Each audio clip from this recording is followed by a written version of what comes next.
முன்னொரு சமயம் கார்த்தவீரியார்ஜுனன் அப்படிங்கிற ஒரு அசுரகுல அரசன் வந்து ஆட்சி பண்ணிட்டு இருந்தாரு. அவர் காட்டில் போய் வேட்டையாடணும்னு சொல்லிட்டு அவரோட வீரர்கள் எல்லாமே அழைச்சிட்டு அவர் காட்டில் போய் பயங்கரமாக வேட்டையாடிட்டு அவர் களைப்படைகிறாரு. அந்த சமயத்தில் காட்டில் இருக்கக்கூடிய ஜமதக்னி முனிவர் ஆசிரமத்தை பார்க்குறாங்க. அங்கே போகிறப்போ ஜமதக்னி முனிவர் வந்து அரசரே நம்மளோட ஆசிரமத்துக்கு வந்திருக்காருன்னு சொல்லிட்டு அவருக்கு எல்லா விதமான உபசரணைகளும் பண்ணுறாங்க.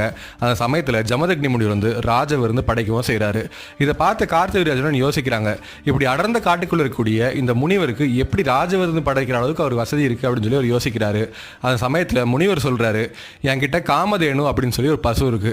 அது என்ன அப்படின்னா நான் கேட்கறது எல்லாமே கொடுக்கக்கூடிய வல்லமை பெற்றது, அதனால தான் அது மூலியமா உங்களுக்கு ராஜ விருந்து படைச்சேன் அப்படின்னு சொல்லி சொல்றாங்க. இதை கேட்ட உடனே கார்த்தவீரியார்ஜுனன் சொல்றாரு, இப்படி புகழ்பெற்ற ஒரு பசு இருக்கு அப்படின்னா அது என்னோட அரண்மனையில் தான் இருக்கணும், அப்படிங்கிறனால இந்த பசுவை நான் கொண்டு போறேன் அப்படின்னு சொல்றாங்க.